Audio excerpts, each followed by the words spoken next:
that would forever be etched into their memories. Their ordeal below the waves had ended, but the challenges of the ocean were far from over. Gently they ascended to the surface, where the warm embrace of sunlight replaced the cold, dark abyss. It was a moment of relief and unbearable sorrow, a reminder that life is a tiny object in nature's merciless. His death was not merely a tale of death and survival. It was a testament to the triumph of the human spirit in the face of the world's, feeling the gentle caress of the waves against their skin. With each step they ventured further from the safety of the shore, guided by a sense of adventure and the allure of the open sea. The salty breeze played with Sarah's hair as she laughed, the joy in her heart reflected in her eyes. Robert's love for her deepened as they reveled in this intimate moment, the beach seemingly theirs alone. Amidst the idyllic scene, a shadow darkened the waters below. A powerful presence, unseen but deeply felt, lingered beneath the surface. Unbeknownst to them, a short-finned mako shark, a creature of grace and danger, had emerged from the ocean's depths. In an instant, the shark's predatory instincts took over, its direct target unmistakably Sarah.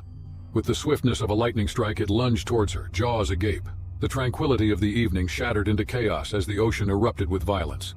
Sarah fought valiantly, her instincts flaring to protect herself and the life she cherished. But the mako shark, relentless and determined, was a force of nature. The attack was swift, merciless, and ultimately tragic. As Robert watched in horror, his world unraveled. Her blood was dripping from the jaws of the short fin. In mere moments he lost the love of his life to the erratic nature of the sea. Robert's instincts came into play as he struggled to comprehend the gravity of what had just happened. He was distressed and afraid. He had to escape the dangerous water and seek safety on the far shore. He struggled to keep afloat as he fought the churning waves with shaking limbs. Even though 400 meters seemed like an eternity, he was getting ever closer to the safety of solid ground with each stroke. Amid the choppy sea, the coastline beckoned, a sign of security. Upon finally reaching the shore, Robert's breaths came in ragged gasps. Once a place of joy and promise, the beach felt like a desolate wasteland.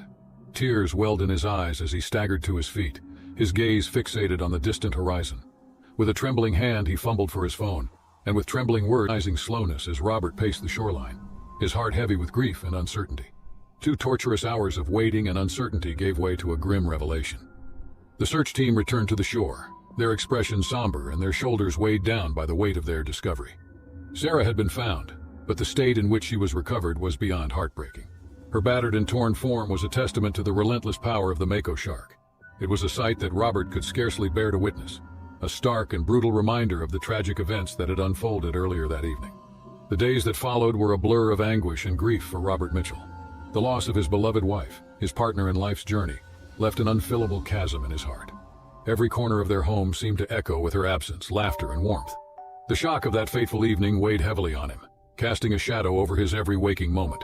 He struggled to make sense of the senseless, to reconcile the beauty of their shared moment. Their first stop was the breathtaking San Francisco Bay Area, where nature beckoned with open arms. The Dawangwood trails were their chosen path, shrouded in the mysteries of towering redwoods. The trail unfurled before them, a tapestry of towering trees, dappled sunlight, and the songs of unseen birds. The scent of earth and leaves filled the air as they reminisced about their school days, shared adventures, and the trails they had conquered together. Hours melted away as they hiked more profoundly into the woods, their laughter and chatter a testament to their shared history. Each step was a reunion with the past, and with every passing mile, the sisters felt the weight of the world slip away. They ventured further from the shore, the rhythmic waves carrying them away from the world's worries. They were hikers by nature, but at this moment they were swimmers, surrendering to the ocean's embrace. An unexpected and horrifying intrusion shattered the serenity of the evening. In the blink of an eye, a shadowy figure emerged from the depths below, a bull shark, a relentless sea predator. The tranquil waters of Fondy Beach transformed into a battleground. The shark's target was Lucy, and it moved with swift and terrible purpose. In an instant it lunged, its jaws clamping down on her leg with a force that seemed to defy the laws of nature. Panic and agony enveloped her as she grappled with the relentless pressure of the ocean's apex predator. Her instincts aflame with terror, Olivia rushed to her sister's aid. With frantic desperation, she tried to pull Lucy away from the shark's grasp, but the powerful creature showed no mercy. Amid chaos and despair, Olivia too fell victim to the shark's relentless aggression. As the ocean churned with violence, the people on the shore, unaware of the unfolding tragedy, were stirred into action by the sisters' frantic cries for help. Shocked and horrified witnesses alerted the authorities, their desperate calls cutting through the evening air. Rescue teams began racing against time and tide to reach the stricken sisters. Each passing second felt like an eternity as Lucy and Olivia fought to survive in the relentless jaws of the sea. The rescuers arrived with unyielding determination, their expertise honed by years of facing the ocean's unforgiving wrath. In a race against time, they reached the beleaguered sisters, their hearts heavy with dread at the sight of the victims' injuries. They fought to free Lucy and Olivia from the bull shark's grasp with deft precision and unwavering resolve. The struggle was relentless, but the rescuers refused to yield to the ruthless predator that sought to claim its prey. In the end, the unwavering courage and determination of the rescuers triumphed. Lucy and Olivia were freed from the relentless jaws of the bull shark and swiftly transported to safety. It was a bittersweet victory, for the sisters had paid a heavy price in the struggle. The ocean that had once been their sanctuary had become a battleground, a place of terror and agony. Lucy had sustained severe injuries, and the loss of her leg was a painful testament to the sharp sandy beaches. Ellie Brown carved out her life's purpose as a marine biologist. Her days were filled with studying the ocean's secrets, enchanting creatures, and the mysteries that dwelled beneath the waves. For years, Ellie had delved into the world beneath the surface, her curiosity and passion driving her to understand the delicate balance of life in the ocean. She had swum alongside dolphins, observed the graceful ballet of sea turtles, and marveled at coral reef's kaleidoscope of colors. But little did she know that her latest venture beneath the waves would bring her face to face with one of the ocean's most feared and formidable predators. Eyes keenly observed the intricate dance of marine life around her. However, unbeknownst to her, a sinister presence lurked in the shadows, its powerful form cutting through the water with silent menace. The great white shark, a magnificent yet ruthless predator, had silently approached, its black eyes fixated on the intruder in its domain. The tranquil scene transformed into a heart-pounding nightmare in a fraction of a second. Ellie felt an irresistible force from below, and before she could react, she was trapped by the great white's jaws. The world plunged into darkness as the massive predator dragged her deeper into the abyss. Panic and desperation gripped Ellie as she grappled with the enormity of her predicament. Her heart pounded in her chest as she fought against the unrelenting strength of the shark. The ocean, her sanctuary and source of wonder, had suddenly become a merciless battleground. On the surface, the tranquil facade of San Diego's beaches was shattered by the horrifying reality of the unfolding tragedy. Screams and gasps filled the air as witnesses on boats in the shore saw the terrifying spectacle below. Someone on the beach, witnessing this turmoil, had called for emergency help. Authorities acted swiftly to protect the public and seal off the area. Shock and disbelief hung heavy in the coastal town as news of the attack spread like wildfire. A stark reminder of the wild and untamed nature of the ocean had shattered the idyllic image of sun, surf, and sandy beaches. Search and rescue teams were deployed to the site, their faces etched with determination and dread. Ellie's husband, Mark, a fellow marine biologist, joined the efforts to find his wife, his love and partner in life's grand adventure. Hours turned into an agonizing wait as the search team scoured the waters, hoping against hope to find Ellie alive. Once a source of awe and inspiration, the ocean had transformed into a heartless and enigmatic abyss. As night descended, the search continued with unwavering resolve. Ellie's colleagues and friends gathered on the shoreline, their prayers and hopes united in their quest for a miracle. Minutes turned into hours, and despite their relentless efforts, Ellie remained lost in the depths. The authorities and experts explained the great white shark's behavior, citing the inherent dangers of sharing the ocean with such formidable predators. Amid grief and shock, the coastal community of San Diego grappled with the stark reality of their idyllic paradise, a fact that spoke of the untamed forces that lurked beneath the surface. Ellie's memory lived on as a reminder of the fragility of human existence in the face of nature's might. The coastal town would forever carry the weight of her tragic encounter, a story of the boundless mysteries and unforgiving depths beneath the waves.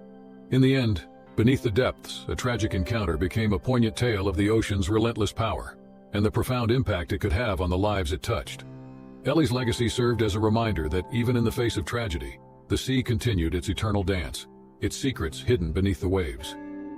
Peaceful beauty and diverse marine life. Its history was inextricably time enthusiasts. The year was 1995, and the sun shone brightly over Marlin Cove. Its tiny alleys were dotted with picturesque fishermen's cottages painted in pastel hues and led to a bustling harbor full of fishing boats of various sizes. Tourists rushed to the fish market, where the day's catch was displayed in colorful arrays, a tribute to the town's solid marine tradition. However, Marlin Cove had attractive sceneries that lured adventurers and thrill-seekers from all over the world. The locals named this underwater grotto the Abyssal Grotto, which was tucked away along its craggy coastline. The cave was home to dangerous sea species, including a huge man-eating shark. The man-eating shark had been known through generations of residents of Marlin Cove. Local traditions told of echoing sounds emanating from the Abyssal Grotto sound that sent shivers down anybody who got too close. Tales of divers who vanished into the abyss had spread, making it a magnet for divers seeking the thrill of discovery and the ultimate adrenaline rush. Among the divers drawn to Marlin Cove were 3 people who wanted to end this man-eating shark, since it had made many lose their lives. John Carter, shark existed, it should be saved and studied rather than stigmatized. Soon became friends since they all wanted to explore the abyssal grotto. They set their sights on the dangerous trek ahead, armed with cutting-edge diving equipment and unyielding determination. The abyssal grotto, found amid jagged rocks, was only accessible at low tide. Its entrance was buried beneath a submerged archway, and the depths of the underwater tunnel were vast. To add to the scenery, the cave's depths were said to be home to the man-eating shark and marine life wonders. The locals of Marlin Cove told of divers who delved into the abyssal grotto and never returned. Their disappearance had been a sorrow, knowing well that they might have fallen victim to the man-eating shark. It pierced the inky darkness, and the oppressive silence of the aquatic world engulfed them. The descent seemed to go forever, and time began to blur. Nonetheless, their resolve was unwavering. They were astounded by the vivid corals and strange aquatic creatures that had made the abyssal grotto their home. Divers were enthralled by the underwater magnificence as fish of every hue dashed through the labyrinthine coral structures. As John, Emily, and Danny descended deeper into the abyssal grotto, the hours stretched into days. Their journey had its unsettling moments. They discovered damaged dive tanks and shredded wetsuits, evidence of human life that had been there. The chilling sounds of faraway growls echoed through the cave, deepening their anxiety. Were these sounds caused by natural occurrences or something more sinister? Despite the mounting anxiety, the group persisted, desperate to reach the abyssal grotto and learn about the man-eating shark. The climactic encounter with the man-eating shark occurred unexpectedly. Their powerful underwater lights highlighted a gigantic silhouette as they turned a corner in the dark tunnel. There it was, a vast, sleek shark with rows of razor-sharp teeth glinting menacingly in the sunshine. Its icy dark eyes were fixed on them as it circled, assessing them. Panic gripped the divers as they understood the seriousness of their position. The shark that ate men was closing in. Desperation set in as they attempted to capture key evidence of its existence on video, while also battling to keep their cool. The ensuing underwater battle was a nail-biting test of wits and survival. John, Emily, and Danny fought to protect themselves and each other as they faced the apex predator head-on. Finally, the divers were able to repel the man-eating shark and escape its lethal claws. Despite having video footage of the beast, they were bruised and traumatized by the encounter. The blue waters of Marlin Cove created a dramatic contrast to the darkness they had just escaped from as they ascended to the surface. Their mission had been a success but came at a high price. With the man-eating shark, the abyssal grotto remained a terrifying sight. It drew divers and explorers from all over the world. The haunting beauty of the underwater cave and the unbreakable connection of its explorers lingered in the thoughts of those who ventured to explore the ocean's untamed depths. In the years thereafter, Marlin Cove became a magnet for shark lovers and marine researchers. The community embraced its one-of-a-kind link to the unknown underwater realm, praising both its beauty and its hazards. The man-eating shark served as a reminder of the wonders beyond the ocean's surface. John, Emily, and Danny had gone into the abyssal grotto in search of answers, but they had come away with even more questions than they had gone in with. They knew the ocean had explorations waiting to be discovered as they gazed over the beautiful seas of Marlin Cove. The draw of the deep was strong and would beckon anyone who dared to delve into the abyss forever. The rhythms of life in Harborton, a little coastal town on the eastern coast of the United States, were determined by the ebb and flow of the Atlantic Ocean. The year was 1989, and everyone in Harborton knew each other's names. The little streets were bordered with white picket fences, and fishing boats floated softly inshore. It was also the birthplace of amazing and as well dangerous sea species. Harborton's population relied on the ocean for ages, but the calm equilibrium was upset when a threatening presence came. A massive man-eating shark was discovered in the waters off the coast. This colossal shark had earned its terrifying reputation by attacking fishing vessels and destroying them. Fear engulfed the once thriving fishing town as their livelihoods were threatened. James Wellington was raised in Harborton and was a seasoned marine biologist and a diver with a shock of silver hair and a great passion for the water. He'd seen the town's once thriving fishing sector dwindle and had dedicated his life to understanding and conserving the delicate balance of the marine ecosystem. James had seen the man-eating shark personally, and he knew it represented a severe threat not only to the townspeople's livelihoods, but also to the delicate maritime ecosystem. With each passing day, they got closer to their elusive goal. When they eventually discovered the massive shark, it was a cold, rainy morning. The huge man-eating shark broke the ocean's surface, its dark, gleaming body. It sent shivers down their spines just seeing it. They neared the shark with bated breath, their boat rocking on the mild swells. They had come armed with cutting-edge equipment, including a harpoon meant to temporarily paralyze the shark. Their objective was to attach a tracking device to the shark, letting them watch its movements and behavior. The predator, on the other hand, was not ready to go down without a fight. The shark struck out with enormous force as they attempted to harpoon it, its massive jaws snapping shut with horrifying speed. Tragedy struck in the ensuing turmoil. Will was seriously hurt during the frantic battle with the shark. Despite their best attempts, he died as a result of his injuries. James and Em were devastated by his death, which vividly reminded them of the perils they faced. James and Em continued their mission, determined to commemorate Will's sacrifice. They were able to tag the shark and trace its movements before retreating to shore to regroup. James and Em proceeded to track the Leviathan's movements with the tracking device in place. The shark followed a migratory pattern, migrating to feeding grounds and returning to the waters off Harborton. The town came out in support of James and Em, impressed by their bravery and Will's legacy. They came up with a strategy to build an acoustic barrier to keep the man-eating shark away from the town's fishing boats and into safer waters. The idea worked as the shark eventually moved away from Harborton's waters, discouraged by the sound barrier. Shark memories and Captain Will Turner's sacrifice served as a reminder of the significance of conserving the waters and the creatures that inhabit them. Harborton, now thriving, stood as a tribute to the unbreakable quest of individuals who dared to fight nature's uncontrolled elements. The enormous man-eating shark had been tamed, but the ocean's challenges remained for future generations of adventurers and conservationists to investigate. In 1995, there was an uninhabited island in the middle of the South Pacific called Isla del Sol. This island was beautiful and remote, a paradise for scuba divers. This location was characterized by its untouched beaches, waters that are perfectly pure, and abundant marine life. The three daring divers, David Anderson, Michael Turner, and Stuart Mitchell, set out on a journey to this paradisiacal destination in the hopes of finding the most exhilarating experience possible. The three friends had heard that the island was home to some stunning underwater species, and were intent on seeing what lay within these unexplored depths. They arrived in an old, rickety fishing boat, giddy with excitement but oblivious to the peril that waited for them beneath the waves. The history of Isla del Sol was rife with rumors of a gigantic predator known as the infamous man-eating shark. The shark devoured humans that had tormented the people of the island for many years. In spite of several attempts by humans to catch or study the shark, they had never been able to successfully get it into human hands. The people talked about it with wonder and horror in equal measure. Even though most tourists had a healthy dose of skepticism, David, Michael, and Stuart were compelled to learn more about it. They were awestruck by the breathtaking underwater scenery as they watched schools of fish perform around the colorful coral reefs and made their way down the waters. They continued to move deeper and deeper into the darkness as the minutes turned into hours. But as soon as they entered a particularly ominous grotto, their idyllic life under the sea transformed into a nightmare. The man-eating shark was there, hiding in the shadows. It was a gigantic behemoth that was beyond belief. It was impossible to fathom the immensity of it, and its eyes were cold and analytical. In the blink of an eye, it attacked, and David was mere inches away when the creature's jaws snapped shut.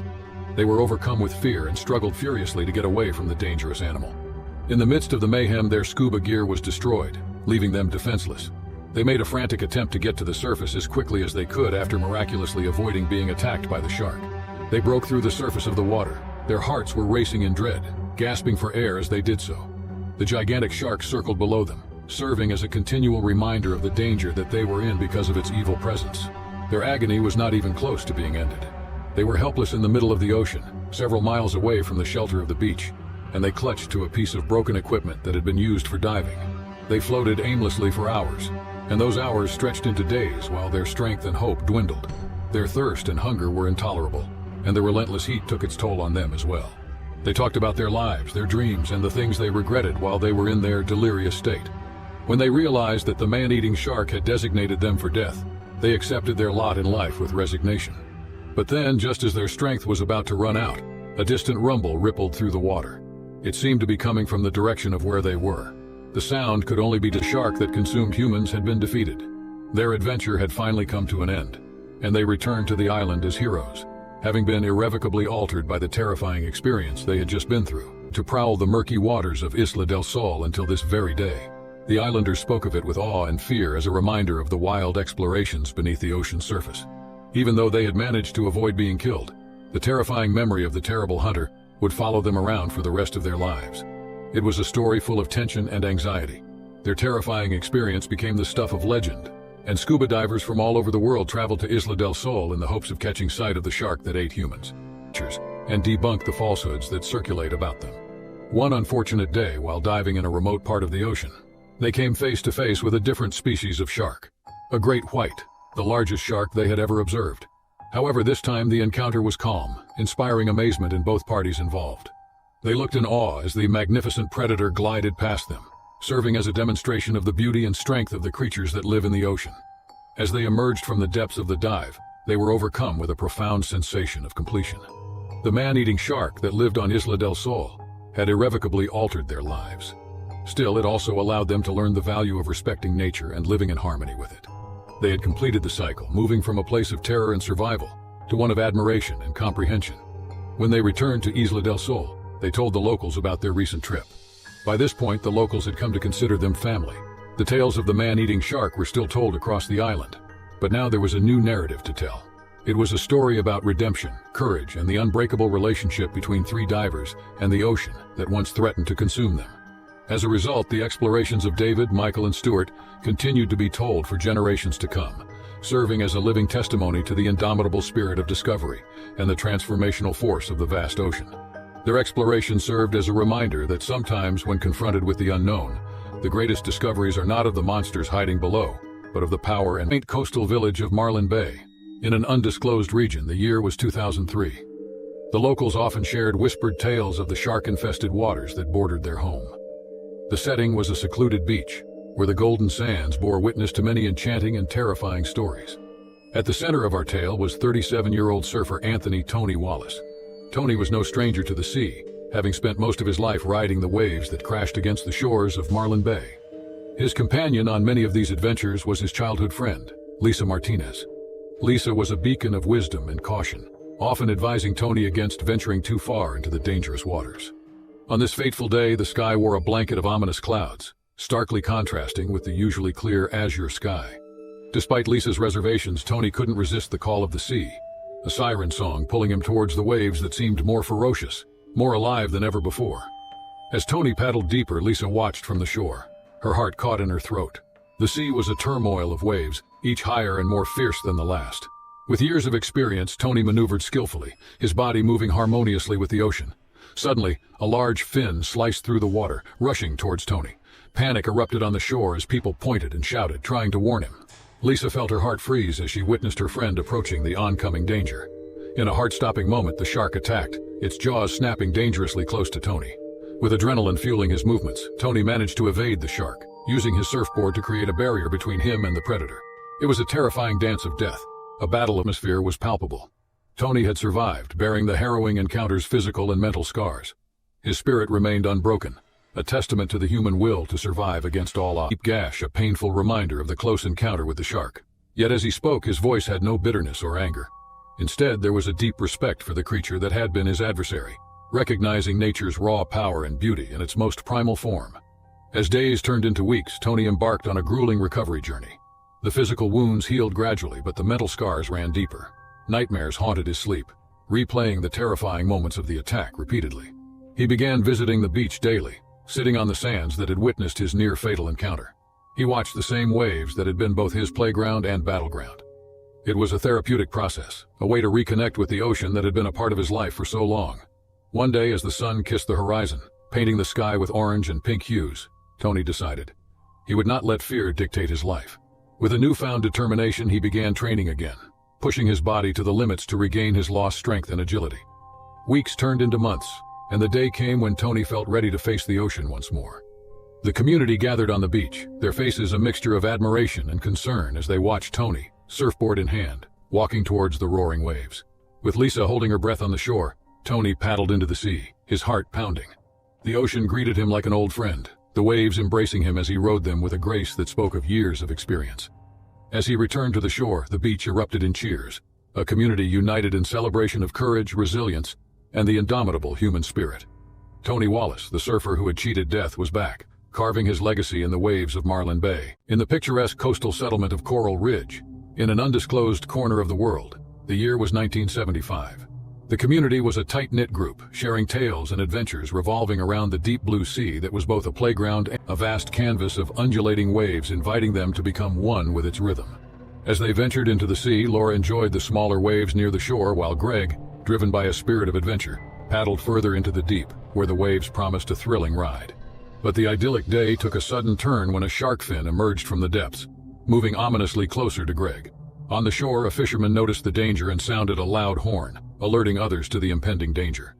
Laura's heart raced, her eyes filled with fear as she realized her brother's peril. Greg remained remarkably calm as the shark approached, his years of experience in the sea guiding his actions. Instead of panicking, he tried to retreat slowly, but the shark was faster, suddenly lunging and biting onto the edge of Greg's surfboard. It was a heart-stopping moment, a confrontation between man and beast in the heart of the sea. Greg fought to keep his balance as the shark tugged on the board, a tug of war between humans and nature. Greg kicked at the water desperately, creating a splash that momentarily distracted the shark, giving him a precious window to paddle furiously towards the shore. With a heart pounding in his chest, Greg seized the moment to paddle back to the shore, his body shaking from the adrenaline and fear. As he reached the safety of the shore, the community gathered, their faces a canvas of relief and awe, a tale of survival etched in every line of Greg's face. In the wake of the terrifying encounter, the small community of Coral Ridge was a whirlpool of emotions, with Greg Jensen at its epicenter. The local populace gathered in small groups, their conversations dominated by the harrowing tale of a surfer who had fit the deep blue without venturing into its depths. Greg also became an advocate for shark conservation, channeling his experience into raising awareness about the misunderstood creatures of the deep. He collaborated with local organizations, sharing his story to promote a message of respect and understanding for the ocean and its inhabitants. As time passed, the terrifying encounter became a story of resilience and growth, a testament to the human spirit's ability to overcome fear and trauma. Greg Jensen emerged not as a victim but as a survivor, a man who had faced the ocean's raw power and come out with a deeper understanding and respect for the mysterious world beneath the waves. A man transformed, carrying the tale of that serene coastal town of Willow Bay in the summer of 2003. The locals whispered tales of the deep waters beyond the bay, a place rumored to be a shark haven. The protagonist of our tale, 37-year-old surfer Daniel Thompson, had always been intrigued by the ocean's mysteries. A man of courage and adventure, Daniel decided to venture into the infamous waters, challenging the fears of the townsfolk and perhaps his own. Daniel was a seasoned surfer with golden hair sun-bleached from years of riding waves. His physique bore the testament of a life spent battling the ocean's forces, a true warrior of the waves. On this fateful day, the sky was a clear azure, mirroring the deep blue sea that beckoned him. He paddled further, the shore becoming a distant memory as he ventured into the uncharted waters, his heart pounding with fear and exhilaration. As he maneuvered through the waves, the unexpected happened. A shadow lurked beneath the crystal-clear waters, a formidable predator in its domain, a shark. The town's tales were not just stories but warnings grounded in reality. The shark circled, its fin cutting through the water's surface, creating a terrifying yet mesmerizing pattern. Daniel's heart raced, adrenaline pumping through his veins as he tried to maintain a steady breath, his experienced eyes scanning for an escape route. In a heartbeat, chaos erupted. The shark lunged, its jaws snapping dangerously close to Daniel's leg. Panic surged as he paddled fiercely, employing every ounce of his strength and surfing skill to evade the predator. The chase was a terrifying dance between man and beast, a test of wills in the heart of the ocean. When all ocean, she darted towards Daniel, her board slicing through the water with precision and speed. In a heroic display of teamwork and courage, Emily managed to distract the shark, leading it away from Daniel. The moments felt like hours as Daniel paddled towards safety, his body shaking and his mind swirling with fear and gratitude. Emily returned, her face a canvas of determination and relief as she reached Daniel, pulling him onto her board. Together they rode the waves back to the shore, a symphony of breaths heavy with the weight of survival, a crucible of danger. In the days that followed, Daniel healed, his body and spirit mending through the care of the community and the unwavering support of Emily. The tale of their encounter became a legend in Willow Bay, a story of courage, survival, and the unyielding human spirit that dared to challenge the fearsome forces of nature. In the weeks that followed the harrowing encounter, the town of Willow Bay buzzed with whispers and exclamations, recounting the tale of the brave surfers who faced the fearsome predator of the deep and lived to tell the tale. The community rallied around Daniel and Emily, their story becoming a beacon of courage and unity, a testament to the human spirit's resilience. Daniel Thompson, the man who dared to venture into the unknown, was grappling with the memories of that fateful day. Once a source of joy and freedom, the ocean now bore the scars of fear and danger. Yet amidst the turmoil, a deep bond blossomed between him and his savior, Emily Rodriguez. Their shared experience forged a connection stronger than the mightiest waves, a friendship rooted in bravery and mutual respect. As Daniel's physical wounds healed, the duo spent hours recounting their adventures on the waves, sharing laughter and dreams, their spirits dancing in harmony with the rhythmic song of the sea. With her fearless heart and wise soul, Emily guided Daniel, helping him navigate the stormy seas of trauma and steering him toward healing and acceptance. The summer sun continued to grace the coastal town, its golden rays weaving tales of hope and renewal. The community of Willow Bay embarked on a journey of education and awareness led by the brave surfers. Together, they initiated programs to better understand the majestic creatures and the unyielding spirit of survival. Daniel and Emily stood together, their hands raised in victory, their faces radiant with smiles that bore the light of 1,000 suns, embodying courage, friendship.